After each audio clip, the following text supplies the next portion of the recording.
In every city, there are streets the streetlights forget. Places where the fog doesn't lift, it settles. Into the bones. Into the records. Into cases no one wants reopened. They told her it would be simple. Walk in. Walk out. Don't look back. But nothing in this world stays buried. And everyone looks back, eventually. Some crimes don't end when the sirens fade. They send out waves. Through testimony. Through memory. Through the people who survive them. They reverberate. Help me. This is one of those cases. This is reverberating noir.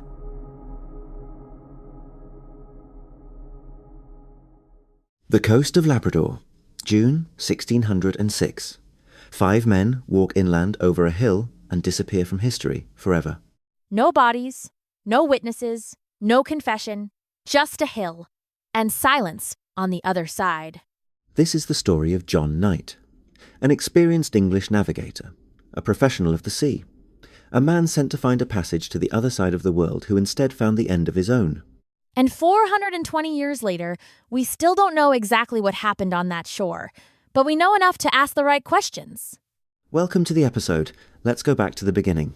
To understand why John Knight died on the Labrador coast, you have to understand who he was. He wasn't a wealthy gentleman adventurer. He wasn't playing at exploration from a comfortable distance. He was a working navigator, a professional, the kind of man who understood ice, cold, and the particular cruelty of high-latitude sailing in a way that most people alive today simply cannot imagine. And his credentials were real. Just 1 year before his disappearance in 1605, Knight captained a vessel called the Captain on a Danish-sponsored expedition to Greenland.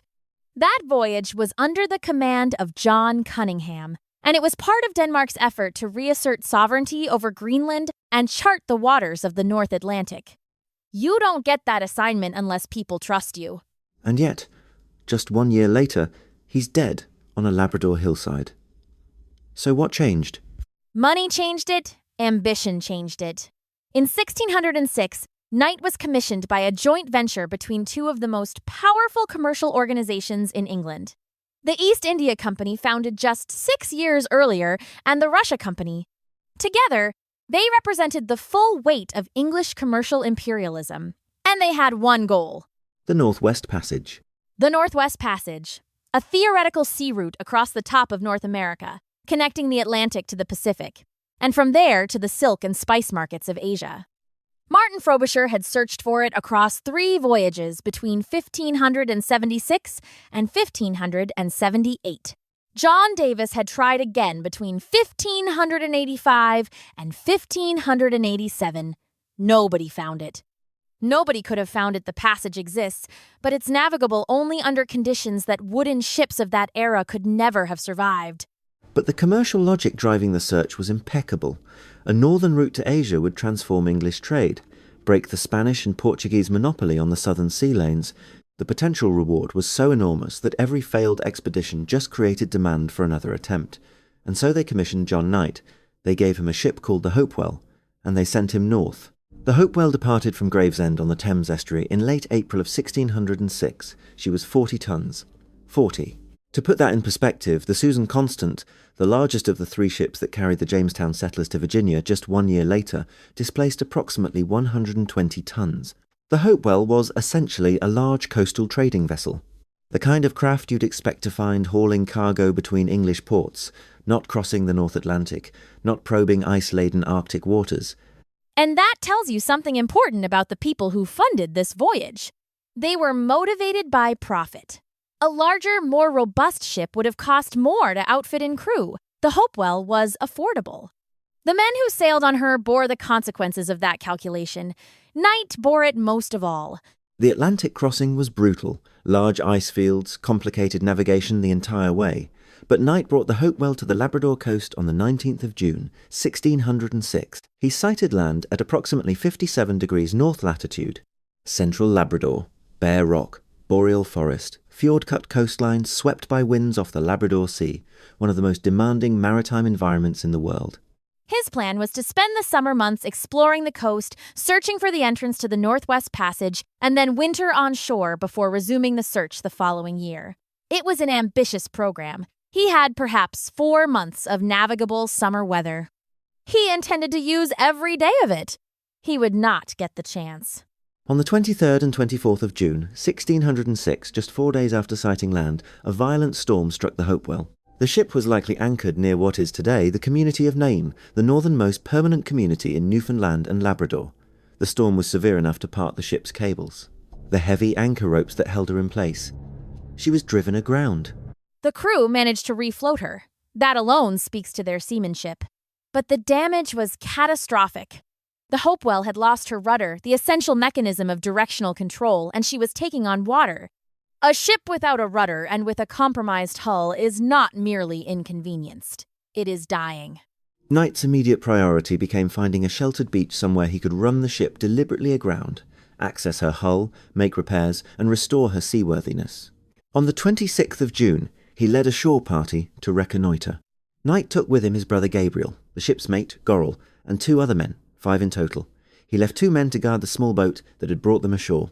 Knight and his 3 companions walked inland. They crested a hill, and they were gone. Just like that.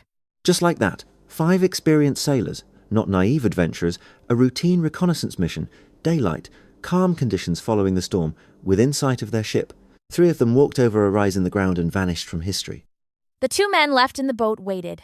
They waited through the afternoon, through the long subarctic evening, until 11 at night when the northern sky would still have held some residual light. When the shore party did not return, they rowed back to the Hopewell. What followed was a masterclass in the kind of courage that survival demands. The remaining crew, 8 men already traumatized by the storm, already managing a damaged and leaking vessel, already in an unfamiliar and hostile environment, now faced the knowledge that their commander was gone.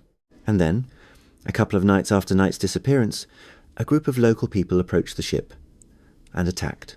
The crew drove them off, but that attack confirmed what they had probably already suspected. The shore party hadn't simply become lost, they had been killed. The survivors made repairs to the Hopewell, enough to render her seaworthy. They navigated south along the Labrador coast to Newfoundland, then they made the transatlantic crossing back to England. They arrived at Dartmouth on the 24th of September, 1606, nearly 5 months after leaving Gravesend. In purely navigational terms, an extraordinary achievement. In every other sense, a catastrophe. And their reception in England made it worse. The crew's account was met with suspicion. Accusations of mutiny were raised. Think about that for a moment.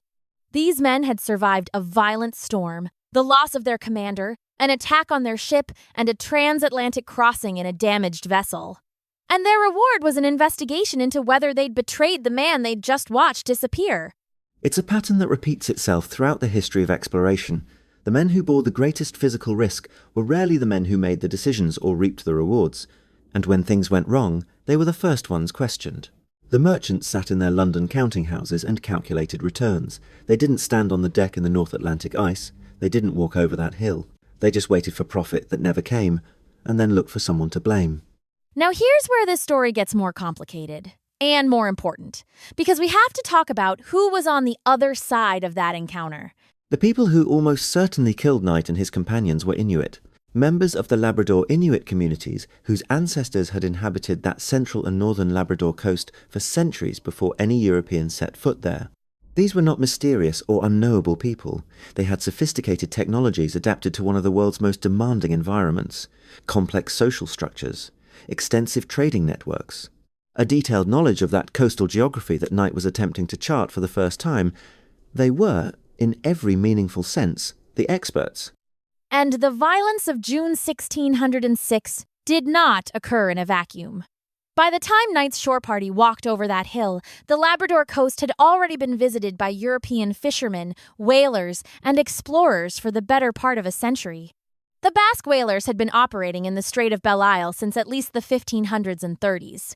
Martin Frobisher's expeditions to the eastern Arctic in the 1500s and 70s had included violent confrontations with Inuit, including the kidnapping of Inuit individuals brought back to England as curiosities. Curiosities, Human beings, treated as curiosities.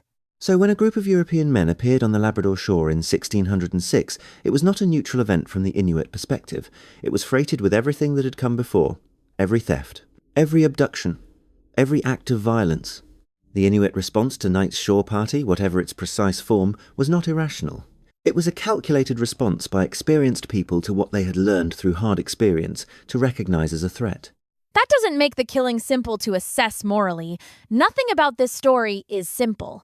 But it makes it comprehensible. It had causes, it had context. It emerged from a specific historical situation shaped by European actions as much as by indigenous ones. The traditional framing hostile natives attack innocent explorer erases all of that. And erasing it is a choice, a convenient one. If you're finding this episode valuable, if this kind of deep, unflinching historical storytelling is what you come here for, hit subscribe. It takes 2 seconds, and it means we can keep making episodes exactly like this one. Now, back to the coast of Labrador. More than 400 years after John Knight disappeared over that hill, the precise circumstances of his death remain unknown. No Inuit oral tradition has been clearly identified that records the encounter. No archaeological evidence has been found that definitively marks the site. The 2 men left in the boat saw nothing. The crew of the Hopewell knew only that their commander did not return and that shortly afterward they were attacked. And that absence of resolution is itself historically significant, because European voices from this period are extensively documented. Indigenous voices are almost entirely absent, filtered at best through the hostile or condescending accounts of the very people whose presence was disrupting Indigenous life. We know what the crew of the Hopewell reported. We do not know and may never know what the Inuit of the central Labrador coast experienced, remembered, or understood about the events of that June. The Dictionary of Canadian Biography notes that Knight's case remains unresolved. And technically, that's true. But in the broader historical sense, it's entirely resolved. European commercial expansion into Labrador, operating without consent or negotiation, encountered Indigenous resistance. And men died on both sides of that encounter over the centuries that followed. The violence of June 1606 was not an anomaly. It was a preview. The community of Nain today, near where Knight almost certainly met his end, is a predominantly Inuit community. Home to the descendants, in cultural and historical terms, of the people who were there when the Hopewell limped into their waters. The Nunatsi government, established in 2005, represents the self-governing authority of the Labrador Inuit today, a development that Knight's commercial backers could not have imagined, and would not have welcomed. John Knight walked over a hill on the coast of Labrador on the 26th of June, 1606, and did not come back. In one sense, that is all we know for certain. In another sense, we know everything. We know the forces that brought him there, the ambitions that drove him, the commercial machinery that funded his voyage and then questioned his crew's integrity when he failed to return. We know the broader context of European Inuit contact that made violence on that shore a predictable, if not inevitable, outcome. We know that the people he encountered were not savages or monsters, but human beings defending their world against an intrusion they had learned, through hard experience, to fear. What lies beyond that hill, the specific events of those final minutes, the exact nature of the encounter, the words, if any, that were spoken across the barrier of language and fear and misunderstanding, we will never know. And that unknowing isn't a failure of research. It's a historical fact in its own right, a testament to the fundamental asymmetry of the colonial encounter, and to the irreversible losses of life, of knowledge, of possibility that it produced on all sides. John Knight deserved better than the fate he received. The Inuit of the Labrador coast deserved better than the centuries of disruption and dispossession that followed. History, in its complexity and its cruelty, gave neither what they deserved. The least we can do, 4 centuries later, is look clearly at what happened, and resist the temptation to simplify it. Because the moment we simplify it, we lose the truth, and the truth is the only thing that actually honors anyone in this story. If this episode stayed with you, subscribe. Leave a comment. Tell us what you think happened on that hill, because 400 years later, the conversation is still worth having. We'll see you in the next one.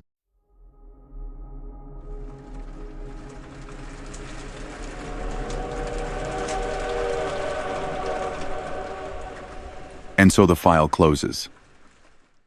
But the case doesn't. Not for the families. Not for the witnesses who still pause before answering questions. Not for a city that remembers, even when it pretends not to.